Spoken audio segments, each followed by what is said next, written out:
Greetings and welcome to the Beginning of Wisdom Live. Today we are talking about the law. We're talking about what do Christians actually need to obey. If you're not Hebrew roots, not Torah observant, what are you supposed to be doing? I'm here, as always, with my wife, Nikki. Hello, saints, fellow workers in the gospel. Excited to be here. Please remember to hit subscribe as we are almost, Andrew, I should say, is almost to 1,000 subscribers. And for those of you who don't know the YouTube lingo, that really opens up a lot for the channel as far as the algorithms go, and the community tab, being able to communicate with you guys that way. And a really exciting thing happened last week is Mike Winger actually gave this channel a shout out, and that really helped us a lot. So want to for sure thank him. And without further ado, let's hop right on into the content. Yeah, absolutely. So what we're talking about today is the law. Now, we've talked a lot about Hebrew roots issues, Torah observance. Are we supposed to keep the whole law of Moses? And I've talked a lot about what's changed and things like that. But what I haven't really done a lot of is to really talk about what we are supposed to do. You know, what is the Christian today, New Covenant Christian relationship to the law of God in Scripture, and especially to the law of Moses. So what I'm going to talk about on that is actually kind of two views. Now, I know there are other views out there, not including Hebrew roots, which we'll kind of touch on why this isn't that, but mainly we're going to be giving sort of a positive presentation of what I believe Scripture definitely does affirm, and then some things that I'm still working out, frankly. So it's really too deep to get into a lot of detail, so this is going to be kind of a flyover summary type of show in terms of talking about the different views about how we approach the law. There are two basic views that I'm going to be spending some time with today. They come at it from sort of the opposite directions. So you've got the what I've called in the past the law of Christ approach. It's really sort of a traditional approach to the law, and it basically says it assumes that there is and there's really not a convenient label for it, but it assumes that there is a hard disconnect between the covenant given to Moses on Mount Sinai, the covenant given to Israel through Moses, including all the laws that were given at that time, really from Exodus on through the end of Deuteronomy, and what happened at Mount Sinai, but then also what happened when they went into the land, and that covenant and those laws are all sort of one package, and Jesus coming sort of upends the whole thing, that it was supposed to be temporary, and that's done away with, and now we have Jesus, and we have the law of Christ, and we have the law of God that's referred to that way, and what we're supposed to obey is really what Jesus taught and the things he affirmed out of the Mosaic law and things like that. So that's one side. The other side is the theonomist view, and this one isn't as well known, but it is the view that basically it's sort of the opposite. It assumes continuity. It assumes that if it's in the law of Moses, it should be obeyed unless there's something from the New Testament, something from the teaching of Jesus or the apostles that gives us reason not that we should see that law in a different light now, and therefore not necessarily do it the same way that Israel did it. So there are definitely some similarities in these views. Both views see God as a source of real binding law that Christians and all people are expected to obey. Both see a lot of the same sorts of things being right and wrong. And both views believe that also that when Christ fulfilled the law, that brought about a change in how the law is supposed to be viewed. and that resulted in certain laws being relatively unchanged, while other more symbolic religious laws are now observed in a different light. So both of these things are true, regardless of which side of this sort of debate that you fall in. Now, but again, when it comes to actual behavior of a Christian, you're not going to see much difference. I mean, they're all Christians are, either side of this debate are going to be believing in, don't commit adultery, don't murder, don't steal, don't lie, don't, all this stuff. All this stuff is the same pretty much. And but I do want to highlight some of the differences. One difference that I didn't have written down, but because I was thinking more foundationally when I was writing my outline, but in terms of how you kind of know if you're talking to someone who's a theonomist versus maybe just a traditional, law of Christ type person, is that the thing that sort of sets apart theonomists in terms of practice is that a lot of times they believe they really focus on the civil laws, the civil, punishments, things like that, so that they will be, they'll say, yeah, we should have the death penalty for a lot more things than we have the death penalty for example. And it's interesting if you look at this, two civil laws, for example, the law of Moses says if someone commits rape, they're to be executed. That is the punishment, death. We in our society don't do that, and the argument is, and if we think about it, well, do we think that might be a good way to go? And there's, people could say whatever they want, but the point is, like, this is a difference, and that's one way in which the law of Moses seems a little more harsh than what we currently live under in America and in most, Western society. But on the other hand, the law concerning theft is restitution, as in you pay it back and then some. You have to, it kind of depends on the situation, but you pay back more than you stole, but you pay it back and and it's done. There was no idea of like prison sentence. They didn't have prisons. So if somebody committed, some crimes were so serious they deserved death. Others just needed certain things to be done, and then everything was good again, at least in the legal sense. Taxpayers would be happy. Yeah. So if you think about it, that law, ours is much more harsh than the Old Testament law when it comes to theft.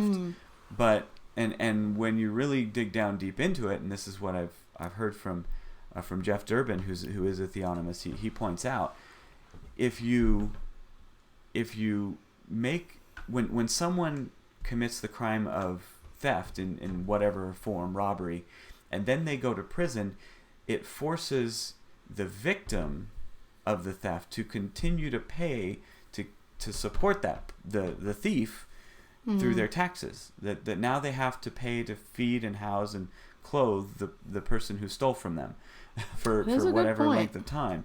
And so it's if you think about it, it's really not just. So our law is a lot more harsh, and it isn't really just to the victim. So that's one thing. If you ever run into someone who's like, yeah, we should do the civil laws, you're probably talking to a theonomist, because that's one thing that they do talk about quite a bit. But what I want to talk about, what I want to focus on in this show is I want to focus on the foundations and the differences of foundation of these two ways of looking at the law of Moses, and just kind of get into that. So some of the differences. Let's talk a little bit about the theonomist first. What we're talking about. So once again, the assumption for the theonomist is continuity. So it doesn't mean that they think they just take the law straight out of the Torah and say we are going to obey it just as it's written.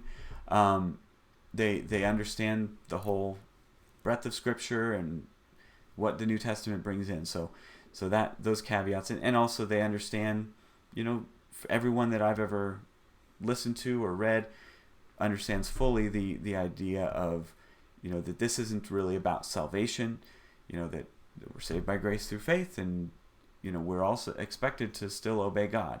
And I've never, when I've talked about Hebrew root stuff, I've never complained about any that say that, because that's what I believe. But the Theonomist points out, they say, well, the law is binding, though possibly reinterpreted by Christ because of the law of Moses. So the law of Moses is considered to be, given to Israel, but intended to be understood in some respect for everyone. Jesus' fulfillment means that we obey the law of Moses in some different ways. When talking to a Christian who thinks the law of Moses is just done away with, they'll usually talk about both Old and New Testament evidence that it is not done away with. So a lot of those arguments and those verses that you'll hear that people quote, in the Hebrew roots movement, you'll also hear quoted by people who are theonomists. They'll talk about Matthew 5 and, don't think that I came to abolish the law. I didn't come to abolish but to fulfill. And so they take that not as a Hebrew roots person does by saying we're just supposed to do it all exactly as it's written, but rather they would take it as we should assume that it still applies to us, but interpret it in light of the New Testament. But we shouldn't assume it's done away with. When talking to someone in the Hebrew roots, they would likely, I now haven't actually heard anybody who's a theonomist deal with Hebrew roots. We did a video on that.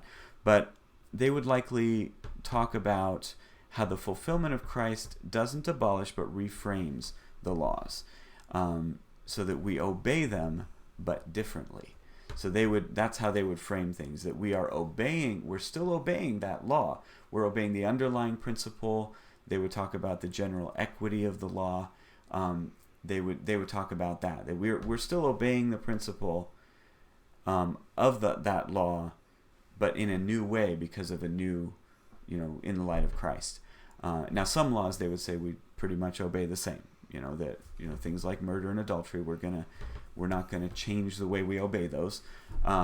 But we are going to understand, like what Jesus said in the Sermon on the Mount, that there are deeper issues even than just obeying the letter of those laws. But they would say we basically obey some the same. Others have been reframed in the New Testament. Now, when they talk about distinctions, so they'll talk a lot about distinctions in the law. So they really do talk about moral, civil, religious type different laws, and understand and see those distinctions, and so that's kind of where they will talk about where things apply differently today based on what category of law you see them showing up as in Scripture. Now the other side, the traditional or law of Christ view, as I said, assumes discontinuity. So the law is binding because it's based on God's character and only if it is reaffirmed by Christ. So it assumes, okay, law of Moses, that's part of a different covenant. Now we're in a covenant with Christ, and what he says is what we're to obey.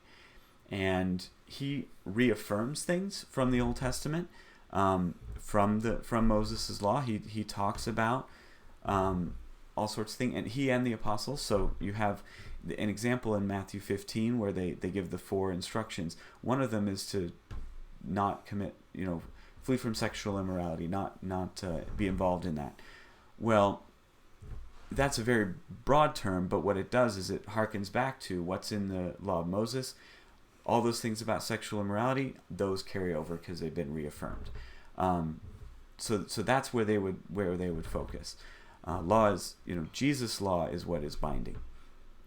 So they would say because of the fulfillment of the law, we no longer have to obey anything just because it's in the law of Moses, but we do obey the same things that are stated in the law of Moses, but now by the Spirit of Christ instead of because of the law. If one of these folks is talking to a theonomist, they'll talk about the passage that say, that talk about no longer being under the law and the old covenant giving way to the new and better covenant. Things like, in Hebrews where it talks about, the old things being obsolete and, imperfect, and then it couldn't make people perfect. All those types of things where you see we're no longer under the law. Those types of passages. The person who believes in the law of Christ will bring those up and say, well, look at this. So you've kind of got one side pointing to passages that say, look, there's continuity, there's this affirmation of the law, and then there's the other side saying, look at all this stuff saying not under the law, or distinguishing ourselves from those under the law, that kind of a thing. Now, when talking to someone in Hebrew roots, when it comes to specific laws, they'll likely frame things pretty similarly, though they may go a little farther in just saying, that law is no longer applicable. It was part of a different covenant. And they'll often say, and this is an interesting point when you think about it, whereas the theonomist is going to point to those different distinctions in the law, someone who, of the more traditional view, they might point to those, they might appeal to those, but their view of the law doesn't require doing that, really. They would just say, well, there's underlying principles, and we see that by a number of things in Scripture, to where we know what things God expects of us in terms of being a moral person. But they don't look at the law of Moses and say, well, this part is still valid, this part is not still valid. They would say, no, it's all complete, every bit of it. Every single law is complete. The reason we obey stuff now is because of Christ and what he affirmed, what we see affirmed prior to the giving of the law in terms of what is considered sin and things like that.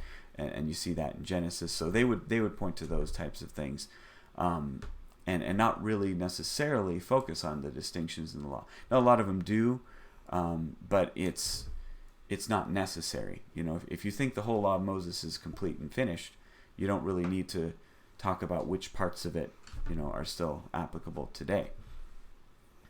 So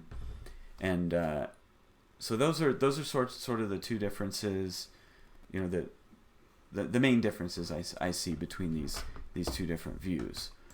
And I think Nikki wanted to say something at this point. I see my notes. Yeah, I'm really excited about this topic because I'm still honestly clarifying it in my brain. And I was chatting in the comment section, but after dealing with Hebrew roots, I had to clarify some views on the law more than I ever thought possible, or could even know were possible before dealing with the Hebrew roots movement. One thing to remember is the veil was torn. Mm-hmm. That's a really strong message, and it is. And it's not one that has all the nuances written out right then. It's just like a really strong picture of us not being bound. Mm-hmm. And Romans 7 says we died to the law, but then of course the strength that I see with Theonomy is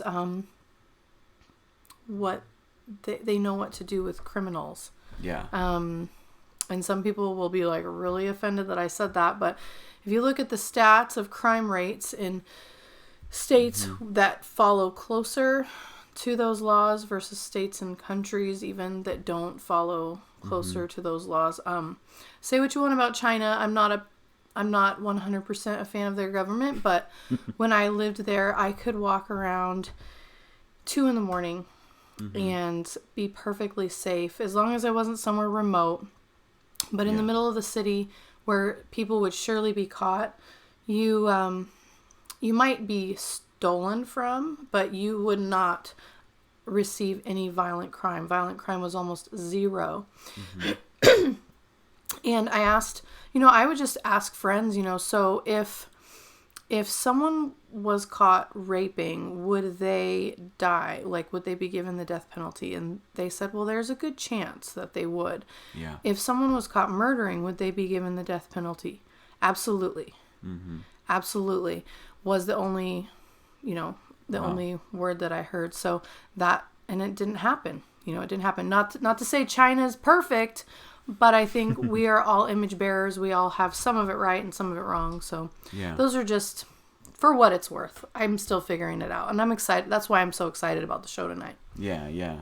And I really, in doing some study in a lot of these areas, I've come across some pretty good resources, and there in the description there's 3 videos.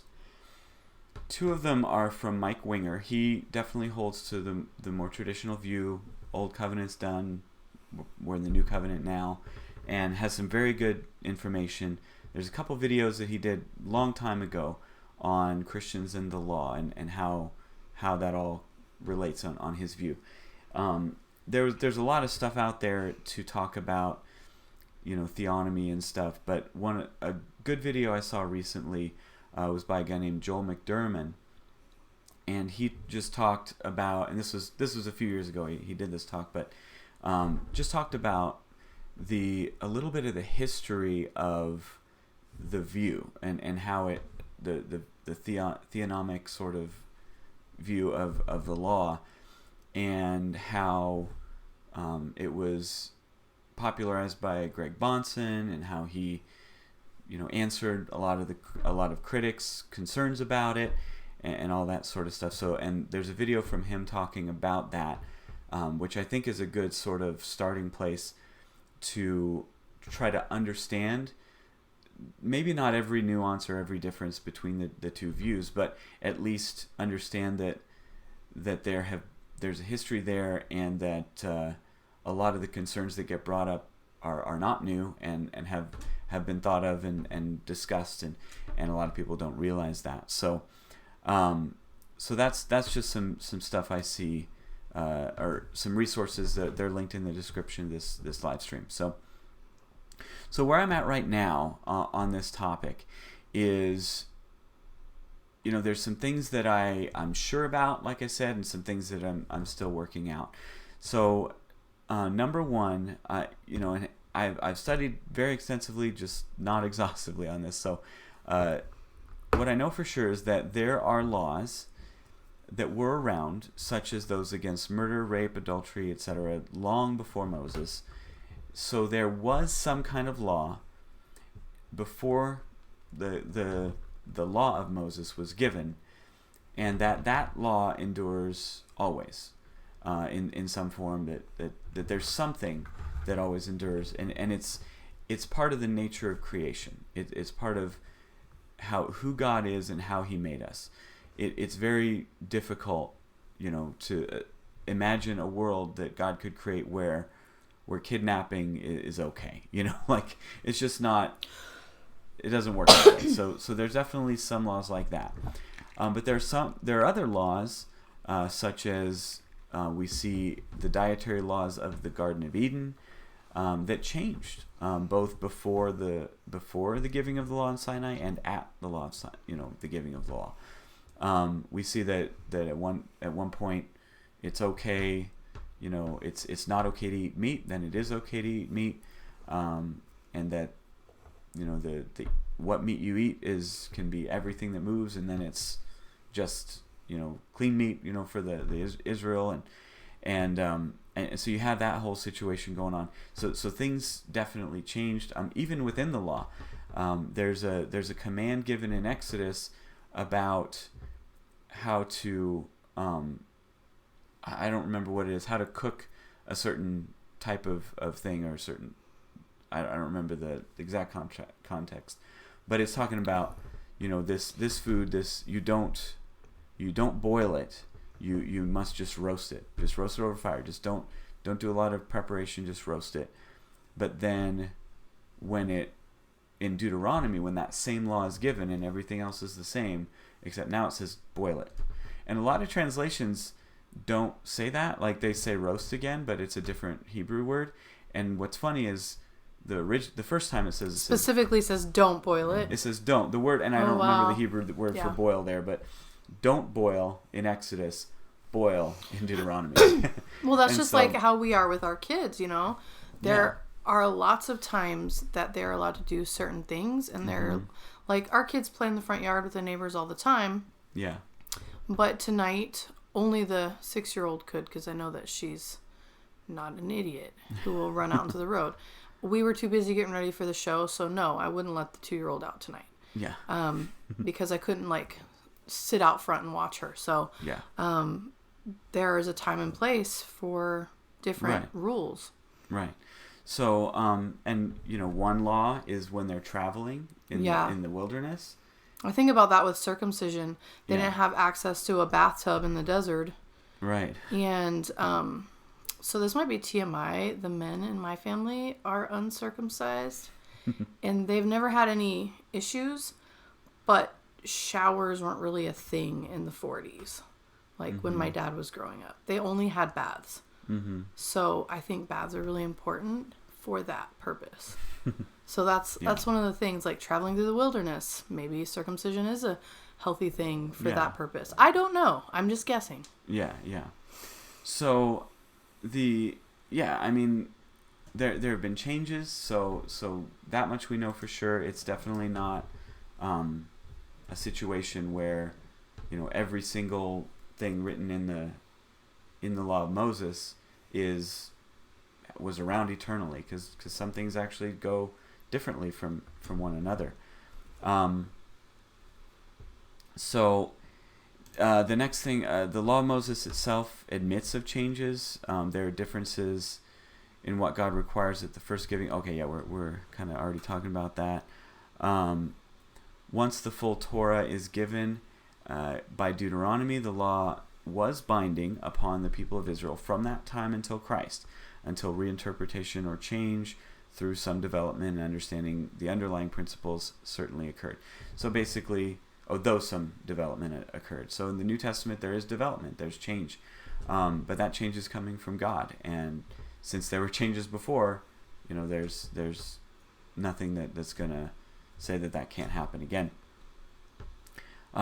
When Jesus came, his fulfillment of the law and the establishing of the new covenant did usher in some changes in how the law is to be understood. So that the fact that it could change before the giving of the law, that the giving of the law could have differences depending on the first or second, before Deuteronomy, after Deuteronomy, and then and even some specific commands and things that God said. And then, of course, in the New Covenant, New Testament, there are changes there too. So I know that much is true. What I'm kind of still working out. I do understand that, based on what I'm sure about, that definitely the Hebrew roots position is faulty. It makes a lot of assumptions that really just don't connect with a lot of scripture.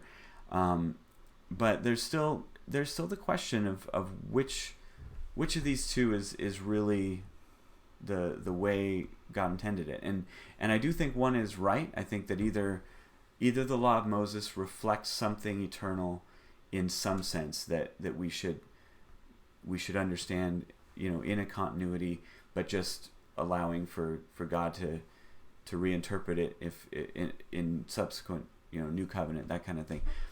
Or it's not in any way. It's just a temporary thing. So I want to talk a little bit to finish up this section of the show. Just talk about sort of the strengths I see on each side when it comes to this. So on the theonomist side, some of the strengths I see is when the law does talk about things being lasting or forever. We did a show on olam and just lasting a very, very long time. The theonomists can just agree and really even agree, even with they can even say things are forever, because they understand that it's forever, but in a sense. It's forever not necessarily in the same form, but there's a new way that it's going to be understood. But the underlying principle, the underlying what it points to, all that stuff, that is enduring, and so they could point to that. That's kind of one way they would look at it. They are, people in general are more familiar with the law of Moses than with the different covenants. About Abraham, Moses, how they relate to the new covenant. So it's that could be by design. It could be a strength of the theonomists that really the law of Moses is kind of, when people think of the Old Testament, they think of laws, and they think that's kind of how how it should be, or how God thinks it should be. And there's a sense in which the theonomist doesn't have to get into talking about how all the different covenants fit together in in any complicated way. The idea that the law of Moses is completely replaced is more difficult than pointing out just how some of the laws are reinterpreted in the New Testament in some ways. Now, of course, there are scriptures that you could point to, but the theonomists would, for example, when we look at the questions, things about like being under the law or the not being under the law, passages like that, the theonomist is going to look at those and say, yeah, I agree with that. We're not following the letter exactly as it was written to Moses, because there is a new covenant and there are changes, but we don't just assume it's all done away with. So they affirm those things too. So the theonomist has sort of the benefit of being able to affirm both sides without having to really work very hard at it. The fact that the New Testament does have a lot of passages that speak very highly of the law, the theonomist can just say, yep, I'm with that. I like the law. They say that's cool. And they can speak to injustice of governance from a very simple place.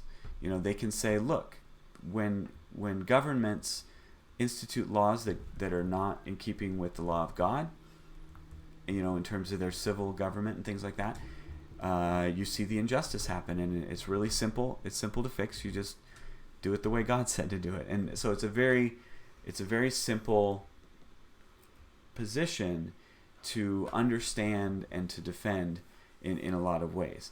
Now, those are the strengths I see in the theonomist side. The strengths I see on the law of Christ traditional side is that it's simpler in a different way to defend. If you can just say, and there are people, Protestant, Christian, Reformed people on both sides of this. They'll say both sides, or not one person saying both sides, but there'll be people coming down on one side or coming down on the other that agree on pretty much everything else. And they would say you can establish moral law without the law of Moses, or at least without the law of Moses alone. You can establish it through what comes before the law of Moses, and through what is reaffirmed in the New Testament. It's all there. I mean, you can establish everything that we're supposed to do from that vantage point, from that New Testament vantage point. So you don't really have a need on, if you follow that traditional view, to get into the intricacies of the law and what we're supposed to do today and not supposed to do exactly the same way and all that. They just say, well, we do that because Jesus affirmed it. They don't have to get it quite as complicated when it comes to that stuff. They also have the ability to argue, especially when you look at books like Galatians and Hebrews that talk about how the law of Moses is tied to the covenant, the Sinai covenant, and that the new covenant is something of a completely different nature. It replaces Sinai, so the overall position, it's just it's simple to understand. Look, those laws were given to Moses as part of that covenant. That covenant's done. New covenant, new laws. Jesus gave them on the Sermon on the Mount. All through the New Testament we have different commands and things that are considered things we're supposed to do. So there's a different way in which it's a very simple position to hold, and it's very simple to argue for. You just point to those things on that talk about not being under the law and say, look, we're not, and not just no longer under the law, but even passages like Romans 2 where it talks about Jews and Gentiles, Jews as being those under the law, and then Gentiles as those without the law, those not under the law. And it just says, look, there's some people who are and some people who aren't. They're both judged by God, but they're not under that law of Moses. So that law of Moses was never applying to the Gentiles. And that's a very simple position to argue for, I think. So when it comes down to it, I think on the practical side, again, there's not much difference. When it comes to behavior, when it comes to how people will, worship God and live in this world and behave and toward each other and love one another, all that stuff, you're going to see the same thing, whether it's the theonomist or the traditional Christian. They're both going to say the same things, and they're both generally going to agree on what we're supposed to be doing today. There might be some disagreements on specific examples.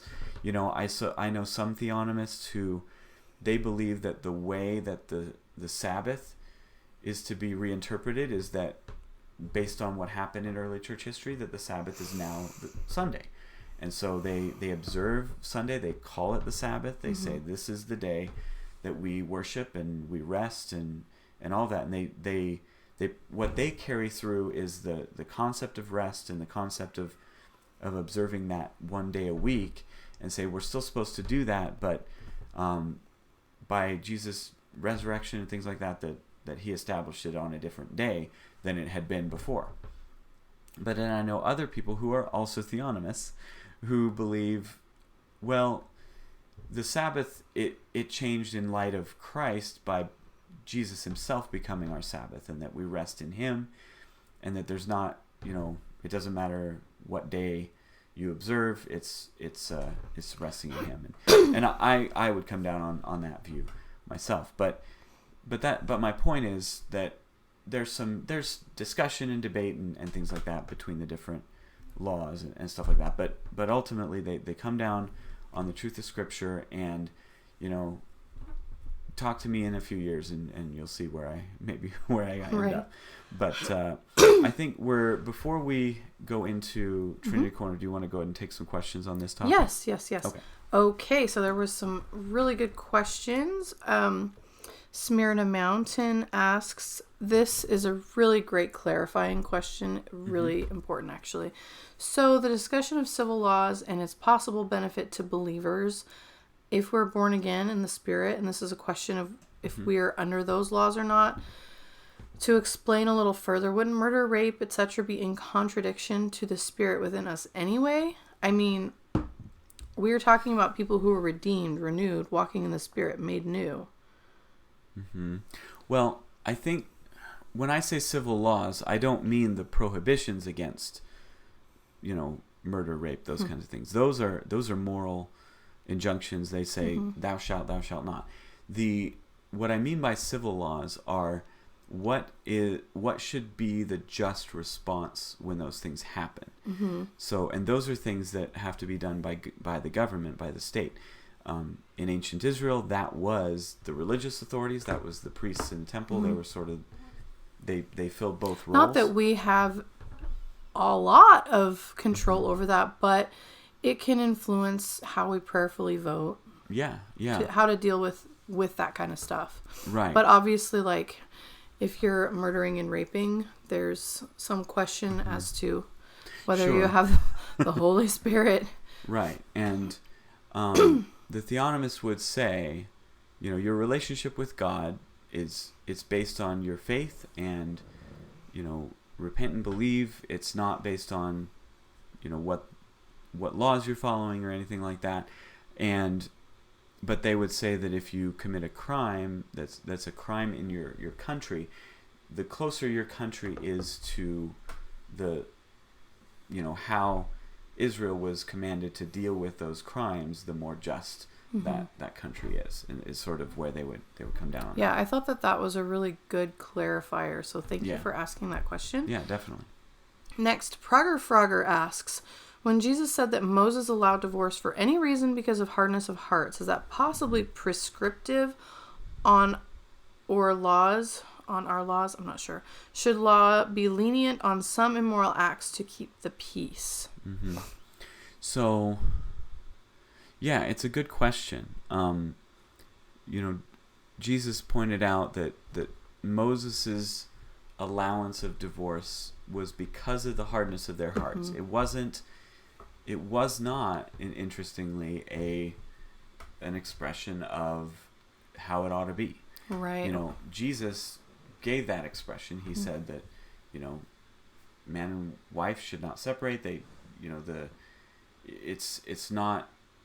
That's not really what God had designed for. So, the law of Moses doesn't impose, it imposes certain things in terms of taking care of someone. If someone,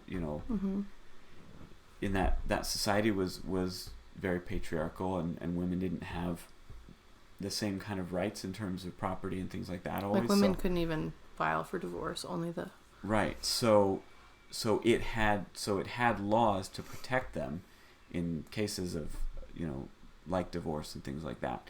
So I'd have to look closer, but I would say there's it's a hard one. I think that that if you have a situation where we have a law that when it's broken, there's virtually no penalty. For example, or not a law. We have something that we consider sin that we don't have a law against. Say like adultery. Mm-hmm. There's no law against adultery. Mm-hmm. However, or at least no enforced law. Maybe there are. Right. There's always states with laws that don't get enforced. But if there's no law, if there's no legal penalty against adultery, just potential civil penalties through a divorce proceedings, the issue is, what is the result that we've gotten? Mm-hmm. In Israel, the penalty for adultery was death. So how much adultery would we have in our society? And what is then Jesus was like, cool, like, let's not stone this lady, go and sin no more. Yeah. With the woman that they caught in adultery. Somehow they only caught her. I don't know. Yeah. But she was in the very act of adultery. Yeah, how come they only brought one of them forward? I don't know. Right. So, yeah, I think that it's a good question, and it should be really considered. Are some of the things that had real legal penalties in Israel that we don't have penalties for, would it be better if we did? The penalties that we have don't really prevent it so far. I don't know that they did in Jesus's day. You do lose more of your money in the divorce if you were the one.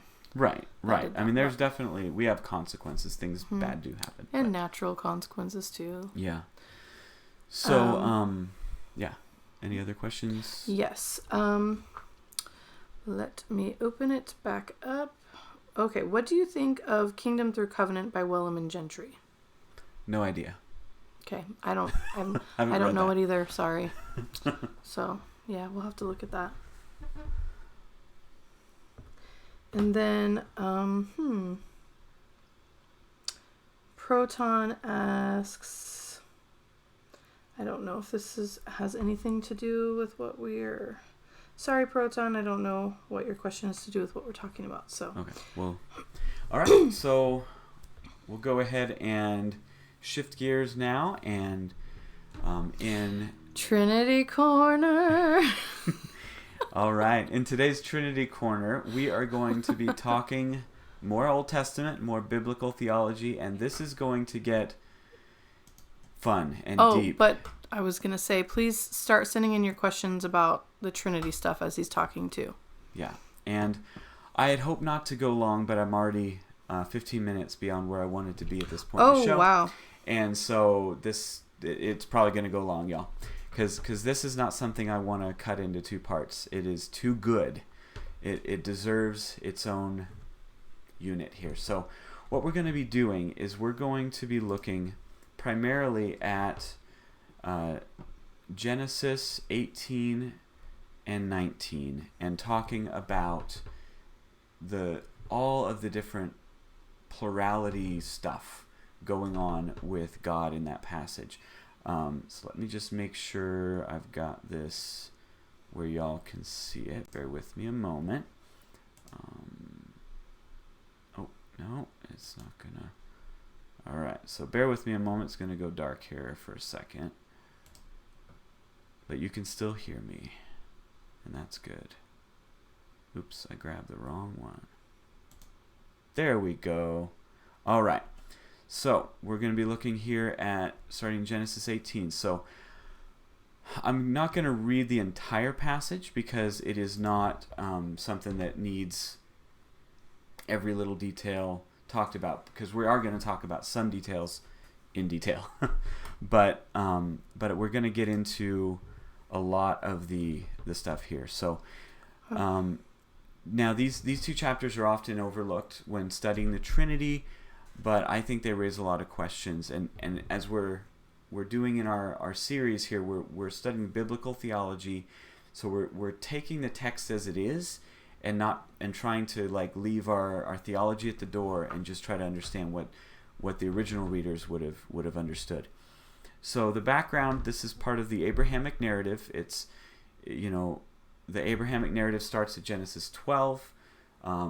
There's a very clear break in Genesis at the end of chapter 11, where prior to that, up to that point, God is dealing with all of humanity, either through a representative like Adam or Noah, or not, like at the Tower of Babel, but he's kind of dealing with humanity as a whole up until that point. But then, starting in chapter 12, this is where God calls Abraham, and Abraham becomes, the father of the nation, the people through whom God will have his covenants and all of that. So we're talking here about the appearances of Yahweh, and this appearance, what we're going to look at here in chapter 18, is really a culmination. I've talked about this in an earlier episode of the show, but I want to give it a little more attention here. So it's preceded by three appearances. 3 times Yahweh shows up, or at least I believe it's Yahweh in all 3 of these appearances. It's 3 times that the name shows up and there's interaction going on. The first is Genesis 12, like I mentioned. That one says Yahweh. Yahweh said to Abraham and that kind of stuff. Then in Genesis 15 is the second time, and that is the word of Yahweh appeared to Abraham. And that's an amazing passage we will go over at some point in this series as well. But the Hebrew for that is Davar Yahweh. So you got Yahweh, then you got Davar Yahweh, which is understood as word of Yahweh, and then the angel of Yahweh, or Malach Yahweh, and that is in Genesis 16, and that's actually appearing to Hagar. And there's a lot of interesting things there. But what I just want to focus on right now, as it relates to this particular spot in the narrative here in chapter 18, is that we have 3 appearances, and all 3 appearances have a different sort of variation of the name. You have Yahweh, Word Yahweh, Davar Yahweh, and Messenger Yahweh, which is really what Malach means. These 3 names appear each time it's different. And then the 4th appearance is here in Genesis 18. So Genesis 18, verses 1 and 2 start this way. It says, and I'm reading from, someone asked last time what translation I'm using. This is called the Lexham English Bible. I mentioned it before. It's the default one made by Logos for their Bible software. And I think it's a really great Bible. One of the reasons is it says Yahweh. I really like that. So it says, verse 1 and 2, it says, and Yahweh appeared to him by the oaks of Mamre, and he was sitting in the doorway of the tent at the heat of the day, and he lifted up his eyes and saw, and behold, 3 men were standing near him. And he saw them and ran from the doorway of the tent to meet them and bowed down to the ground. So, first thing we see in this setup is that it says Yahweh appeared to him, and that him is Abraham. He appeared to him and said, and when he lifts his eyes and looks, what does he see? He sees 3 men. So that's just interesting on its own, is that it says Yahweh appeared, but what it actually appeared, 3 men. So the question at this point that everyone should be thinking is, what's going on? Is Yahweh one of these men? None of these men? Is somehow, what is God being described as all 3 of these men? What's going on? This is ambiguous. We need some resolution here. It's creating some tension, and I think that's on purpose. Verses 3 and 4 says, and he said, my Lord, if I found favor in your eyes, do not pass by your servant. Let a little water be brought to wash your feet and rest under the tree, and let me bring a piece of bread then refresh yourselves. After you can pass on, once you have passed by with your servant. Then they said, do as you have said. So in these verses, actually in 3 and 4, we see and actually it's actually 3 and 5 now that I look closely. But in 3 and 5 it says, he says, my Lord, and this Lord is singular. This is just, it's actually Adonai or Adon in the Hebrew. It's a singular. But then he says, refresh yourselves, and that's plural. Now, this isn't a big deal. I mean, obviously, he could be talking to one and then addressing the others. But in light of everything else that begins to happen, it's a little strange. Now, the next thing that happens, and this is a little bit odd if we're really thinking about it, is in verse 5 here it says, then they said, do as you have said. So then they, all three men said, or what? Like, what does that mean, they said? And it's just a simple sentence. It's not that they told him to or something like that. It's giving a quote. They said, do as you've said. So are all three speaking as one? There's still tension. This is really kind of weird. Then in verse 10, we have a very interesting thing. It talks of them. So we're going to jump down. Verse 9. Verse 9, we see the same thing. They said to him, where is Sarah your wife? So again, they're all speaking. But then in verse 10, it's right in the same sort of conversation. It switches. So it says, they said, where is Sarah your wife? And he said, here in the tent. And he said, I will certainly return to you in the spring, and look, Sarah your wife will have a son. So it just switches. It doesn't give us who it is. It doesn't give, like usually with pronouns, you start with the proper name and then you say he, but it's just like they said, then he said. So like they're all speaking, then one's speaking, and again it's just creating a lot of ambiguity about who is talking and what they're all saying. Now we're going to jump down to verse 17. So then I'm going to start. It says, then Yahweh said, shall I conceal from Abraham what I am going to do? So now Yahweh, it's giving the name, Yahweh is speaking, and he's speaking to someone other than Abraham. So it seems that this is one of the men speaking to the other men and saying, shall I conceal from Abraham what I'm about to do? So definitely there's some interaction going on here.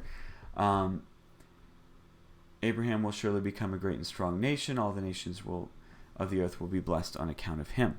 So, but then if we keep reading, this is very interesting. It says, for I have chosen him. Just make sure I'm in good. Yeah. So it says, for I have chosen him, and that he will command his children and his household after him, that they will keep the way of Yahweh, to do righteousness and justice, so that Yahweh may bring upon Abraham that which he said to him. So that's weird, because Yahweh is the one saying all this. Yahweh said, shall I conceal from Abraham what I'm going to do? For I have chosen him. He will command his children, and they will keep the way of Yahweh, to do righteousness and justice, that Yahweh may bring upon Abraham that which he, Yahweh, said to him.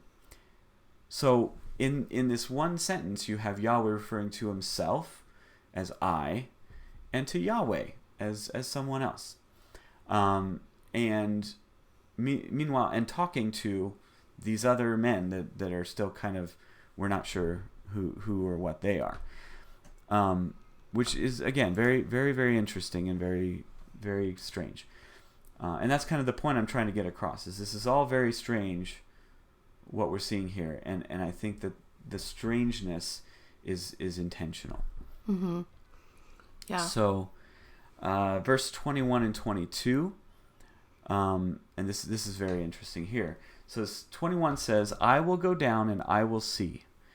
have they done altogether according to its cry of distress? So he's talking about Sodom. It says, I will go down, I will see. Have they done altogether according to its cry of distress, which has come to me? If not, I will know. Then verse 22, it says, the men turned from there and went toward Sodom. And Abraham was still standing before Yahweh. So Yahweh said, I will go down. But then who goes down? The men go down. Well, that's kind of weird. Like, are the men like, maybe this is totally disconnected and it's just, but he says, I'm going to go down to see. And what happens in the next chapter is the men go down to see. Like, so is he saying the men are Yahweh? This was one of those passages as a kid. I always thought that was Jesus because I wasn't told any. Yeah. I didn't grow up in church, so no one told me Jesus isn't in the Old Testament. So I just read it and like, oh, hey, there he is. Yeah, I did. Yeah. And when I mentioned that, I just naively, when you're a girl, people just think you're dumb and everything you say is wrong. I just naively would say things like that, and people would be like, no, you're wrong. No. Yeah. And I'm like, oh, okay, I must not know. I'm not a theologian, so. But it is interesting that a child read that and thought, maybe that's Jesus, Yeah. Who knows? Yeah. And this, as we'll see, this is going to get very interesting as it continues. But yeah, it's there giving us this real ambiguous picture of God. Here's God appearing to Abraham, but what exactly is happening? And there's a lot of disagreement about this passage. Are all three men somehow representative of Yahweh? Is this really like all three members of the Trinity appearing in some sort of bodily form? Is this, Yahweh and a couple of angels? Is it all three angels? The traditional Jewish view is that it's all three, just, not God at all, even though it's pretty darn clear it is. They don't like that view, so they typically say that it's all angels. But yeah, I mean, what is going on here? So so let's see where we were and keep going because it just keeps getting good. There we go. So it says, so I will go down and see, and then what happens next is Abraham pleads with Yahweh to, will you spare the city if there's 50 or 45 or gets the number all the way down to 10, I think. But then in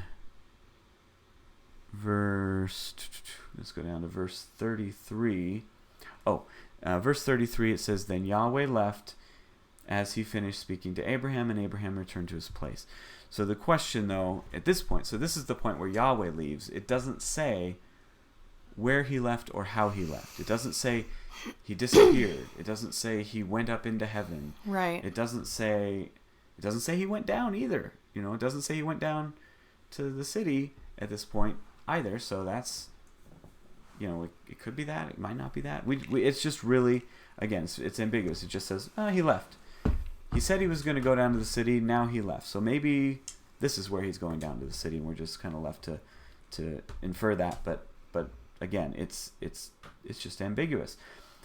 Then we get into chapter 19, and this is where we need to really use our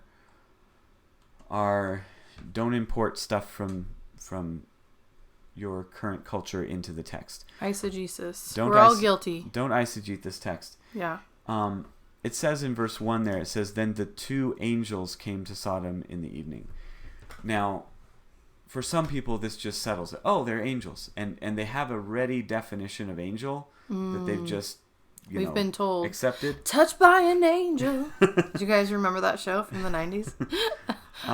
That just dated me. Yeah. So an angel, we understand an angel to be something that's a created spiritual being. Maybe you think they have wings or something, but whatever. We think of them as that. And so we see that word and we just assume that. But again, where has the text of Genesis up to this point defined that for us or told us that that's really what's What going it on is, yeah. or what it is. It hasn't. It actually has not said anything of the kind. So so when we see angel, what we should read is the word literally in Hebrew just means messenger, and that's who's there. You know, the two messengers came to Sodom. This is obviously the two men who went down to Sodom. But again, it's kind of ambiguous who they are as we move forward in the text. If we go down to verse 13, and it says, "For we are about to destroy this place, because their cry has become great before Yahweh. Yahweh sent us to destroy it." Well, that's pretty clear, right? We, the men, have been sent by Yahweh. That's someone else. He sent us to destroy it. We're going to destroy it. Yahweh sent us to do that. Okay, awesome. Let's keep reading. "Then Lot went out and spoke to his sons-in-law who were taking his daughters and said, 'Get up, get out of this place, because Yahweh is going to destroy the city.'" So Lot interprets this as Yahweh is going to destroy the city. Not these angels are going to destroy the city. Yahweh is going to. And this ambiguity just continues. Verse 21, it says, "And he said to him, 'Behold, I will grant this favor as well.'" This is the angel speaking. He said to Lot, "I will grant this favor as well. I will not overthrow the city of which you have spoken. Escape quickly, for I cannot do this thing until you get there." Therefore, the name of the city was called Zoar. So, who's going to destroy the city? The angel's going to destroy the city. But then, what does verse 24 say? It says, "Yahweh rained down from heaven upon Sodom and Gomorrah brimstone and fire from Yahweh." Now, this verse is often appealed to on its own by Trinitarians to point to, plurality in the Old Testament. Look, there's like two Yahwehs here, and they don't seem to be the same Yahweh. Like, one is raining down from heaven upon, raining down the fire and brimstone from Yahweh. Like, is that another Yahweh? Some translations say, well, the out of heaven part, they apply to the second Yahweh. So it says, like, from Yahweh out of heaven. Like, there's a Yahweh in heaven and there's a Yahweh on the ground. And this is where we go back to what happened earlier in the text. Like, was it just, when Yahweh said, "I will go down," and the men went down, were the men the fulfillment of that, what he said? And therefore the Yahweh who called down, who rained down the fire and brimstone, is that the men or one of the men? Or when Yahweh left, did he walk down to Sodom and Gomorrah and rain down fire from Yahweh? So it's a really, again, it's just kind of a weird, ambiguous text. And so, but remember what it said just right before that was, "I cannot do this thing until you have gone to that city." So the man who's there is saying he's going to do it. But then it says Yahweh did it. So again, just ambiguities, like which one is which, or what's going on here. So here's the thing, and this is what's for me really nails this down in a big way. It's more than just, hey, wow, this is kind of interesting, and oh, Trinitarians, you guys, you're always reading stuff into the text. No. What's very interesting to me is that the later prophets, when they look back at this scene, when they look back at this occurrence of the destruction of Sodom and Gomorrah, they maintain the same ambiguity that we found here in this text. Not only, in verse 24, the weird two Yahweh thing, but everything that we saw in the text, you see it in later prophets as well. For example, let's take a look at Isaiah. Isaiah, where are you? There you are. 13, 17 through 19. It says, "Look, I am stirring up the Medes up against them." This is Yahweh speaking, of course. "Who do not value silver and do not delight in gold, and their bows shall shatter young men, and they will not show mercy on the fruit of the womb. Their eyes will not look compassionately on children. And Babylon, the glory of kingdoms, the splendor of the Chaldeans' pride, will be like when God overthrew Sodom and Gomorrah." But this is Yahweh speaking. I mean, if you go further up in the text, you see Yahweh is the one talking. This is God. I mean, obviously it's God talking the whole time. Wow. Yeah, see, "I will make the heavens tremble because of the wrath of Yahweh of hosts." So there he's speaking in the third person, just like we saw down in the other text. But yeah, I will destroy Babylon just the same way that God overthrew Sodom and Gomorrah. Jeremiah 50 verse 40.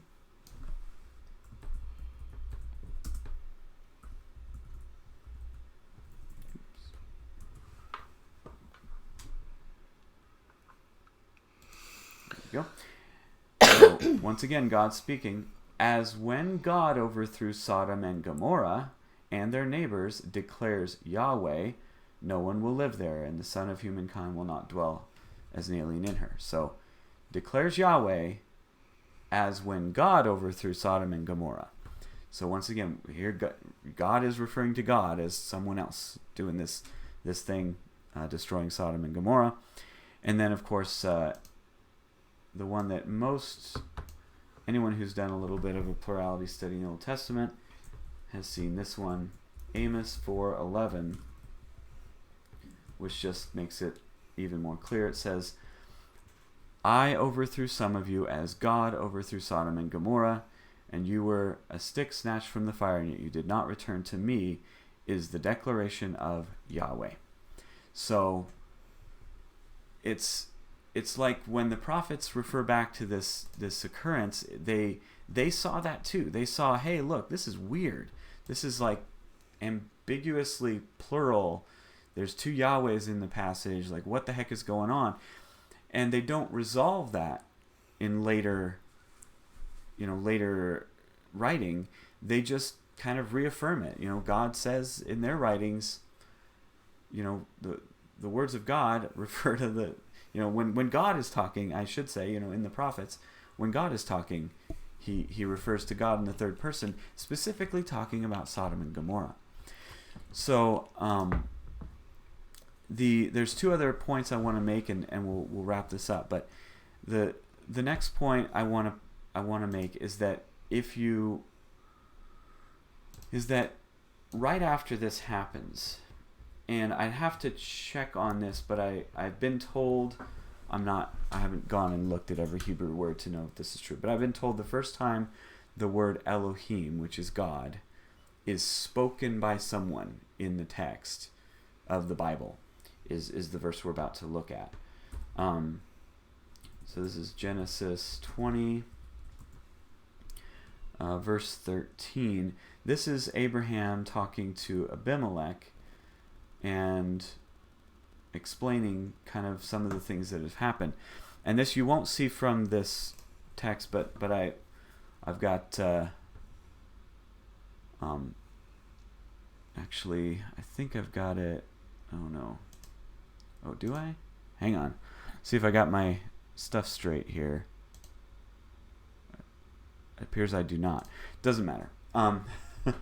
Okay. So here in verse 13 it says, this is Abraham talking. It says, "And it happened that as God caused me to wander from the house of my father, I said to her," and he goes on and says what he said to her.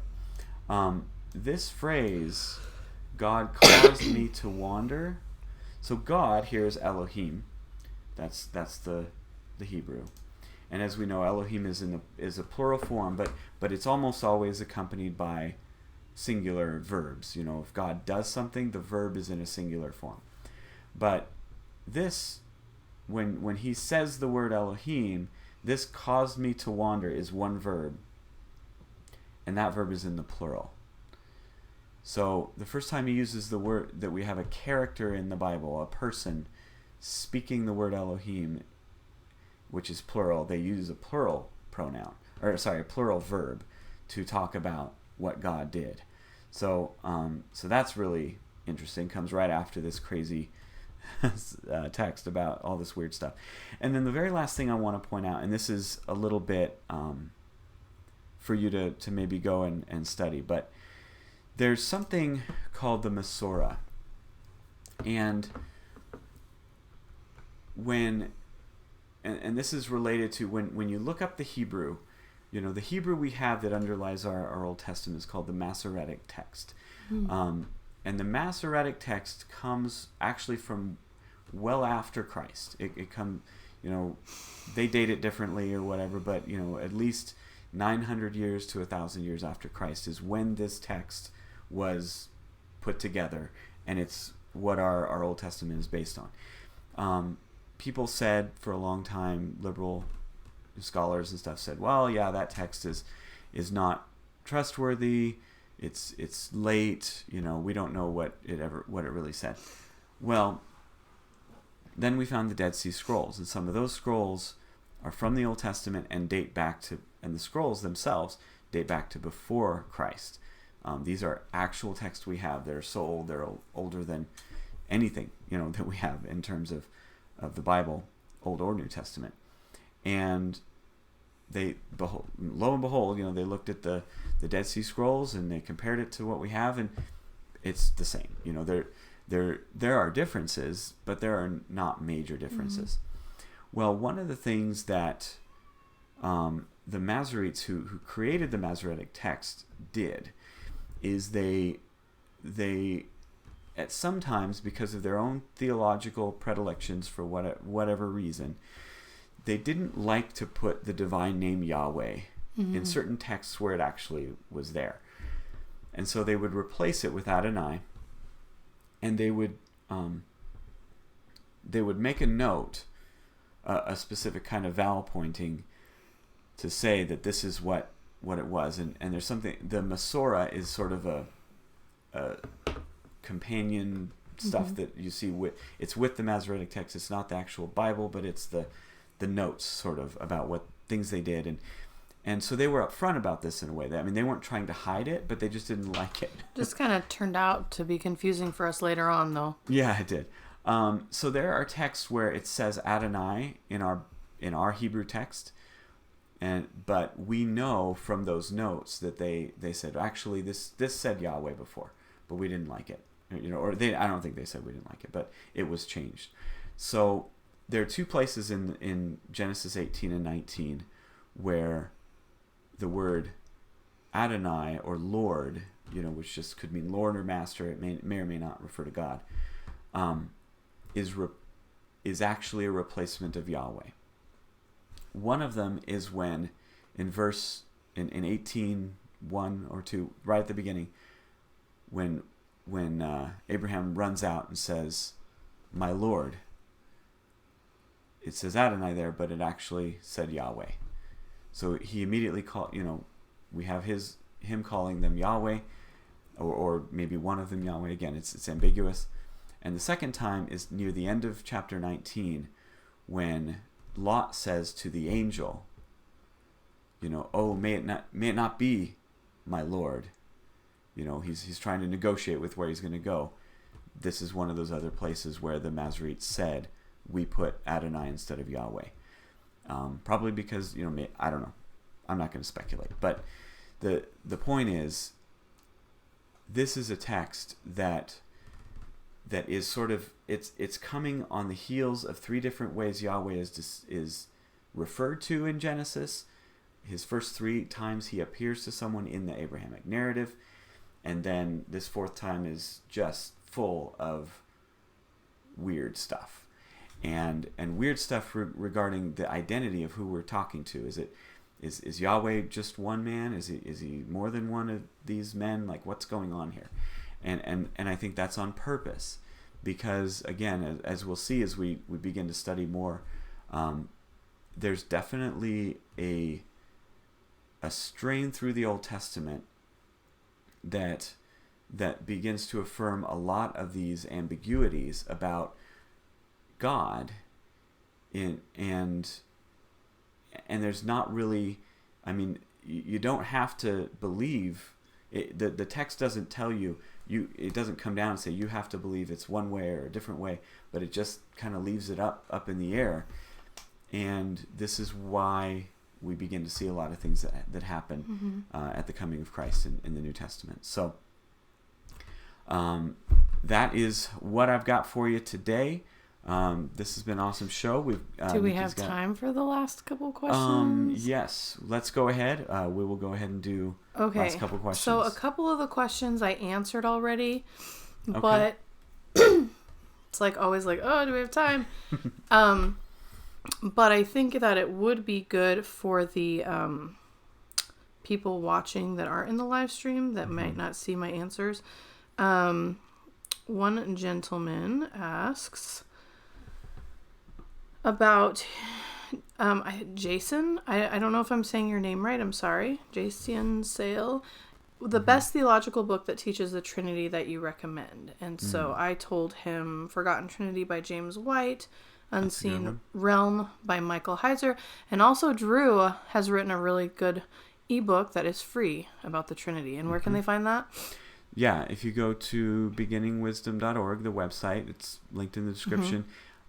There is if you open up the little side menu, sidebar thing, there's a little free ebook thing. You just subscribe for email updates. I don't really send a lot out in emails. So but Drew can't brag on himself, yeah. but the unique thing about Drew is he came out of a religion that did not believe the Trinity, and so his way of explaining it is really, really unique and really awesome, and I think really, I don't know, I think it's educational in a way that a lot of those other texts don't really cover. So just, that's my biased opinion. So yeah, you can get it free for Kindle, or whatever ebook you use or app you use, just by subscribing for email updates. I don't really send out a lot at this point. I think eventually I'm going to start sending out, like, if I post a new blog or something like that. But yeah, it's free. And one other one I would recommend, I haven't read it yet. I want to, but I've read a lot by this author, so I'm sure it's a great book. Robert Bowman, and he had a co-author, but I don't remember the name, wrote a book called Putting Jesus in His Place. And that book is entirely about the deity of Christ and how it's affirmed in every book of the New Testament. They talk about different passages. If you look up Trinity, like scripture study or something, he's got, I think his website is irr.org, I want to say, is the one he started. Institute of Religious Research or something like that. You kind of might have to dig a little bit for it, but there's a scripture study for the Trinity where it's not a lot of reading. It's a lot of like items of points of evidence and all the scriptures that back them up, and there's like hundreds and hundreds of passages in there. Frogger asks, does Drew's program allow you to see the Hebrew interlinear? He's talking about the Logos Bible app, and I went ahead and told him if you click on a word, it shows it in Hebrew. Yeah. I'm not sure if it has an interlinear, actually. It does. It does. Can do interlinear too. Awesome. Yeah. Wonderful. And that is free. We would love the paid version eventually. And then there's one more question about theonomy. That was really good. Jay Mundell says, is a patriarchal society as shown in the law of Moses a good thing that we should pursue? Patriarchal means father rule. And I think so. God is over Jesus. Jesus is over the church. And, our marriage is a picture of that. And it's a beautiful thing when done right. Unfortunately, people have a bad thought of patriarchy, maybe because they've been abused or they've seen chauvinism. But when the Holy Spirit is guiding you, that is nothing but a wonderful, wonderful thing, as evidenced by how hard fatherless households have it. Yeah. So I thought I'd answer that so that you didn't come across as the I agree with all that she said. just like, yeah. Yeah, absolutely. I mean, that's the model that we're given. And now I don't think that means that that it should be a society where like women have no rights or something like that. Right. It's definitely been taken into bad places. Well, and God didn't even think that. Yeah. Zelophehad's daughters, they were allowed to own property. Yep. You know, all the bad parts about it are what we did, not God. Right. So, and then I did want to say thank you to, and I don't know if this is your real name, Jeremiah Johnson, or if you are just a fan of the historical figure. But he sent us a really cool academic resource that is going to be super helpful. Yeah. And it was not in our budget to purchase this resource. So I just wanted to say thank you, as well as one other person donated to our PayPal, and I couldn't access to see his name, but maybe we'll give him a shout out next time. So just wanted to always say thank you. These videos are totally free. You don't have to donate or support the channel financially, but those of you who do, we're very thankful. And once again, please hit subscribe. That's something you can do to share the gospel without spending a cent, is hit subscribe, because once this channel hits 1,000 subscribers, we're going to have the community tab, and it's just going to be so much easier to reach more people. That's a really big milestone for all YouTubers. So awesome. All right. Well, we love you guys. We appreciate you being here. It's been a great show. And see you next Tuesday.